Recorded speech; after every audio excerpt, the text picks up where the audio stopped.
আসসালামু আলাইকুম, আমি রিমন। তো আজকে আমরা চলে এসেছি মেহেরপুরের গাংনী হাটবলির এক অসাধারণ জায়গায়, শুভ ভাইয়ের কফি হাউসে। তবে আজকে আমাদের ভাগ্যটা খুব একটা ভালো না, কারণ আমরা যেদিন এখানে গিয়েছিলাম সেদিনই এটা বন্ধ ছিল।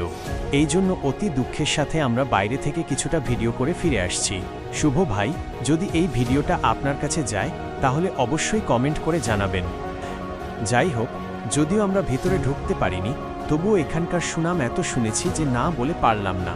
এই কফি হাউসটা শুধু একটি দোকান নয়, এটা যেন একটা আড্ডার কেন্দ্র।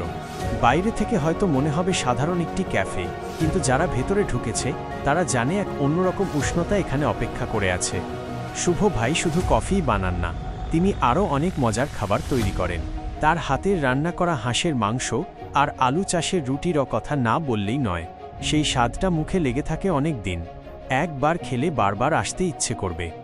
আর সবথেকে মজার ব্যাপার হলো, কফি হাউসের ঠিক নিচে পানির তলে একটা ছোট জায়গা আছে, যেখানে রঙিন পর্দা ফুল ফুটে আছে।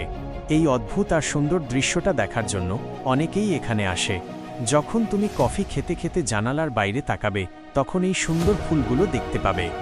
এই জায়গাটা শুধু একটি কফি হাউস নয়, এটা একটা অনুভূতি। সময় পেলে একবার ঘুরে যেতে পারেন। এখানকার কফি, এখানকার অসাধারণ খাবার আর সেই সুন্দর পর্দার ফুল আপনাকে মুগ্ধ করবেই।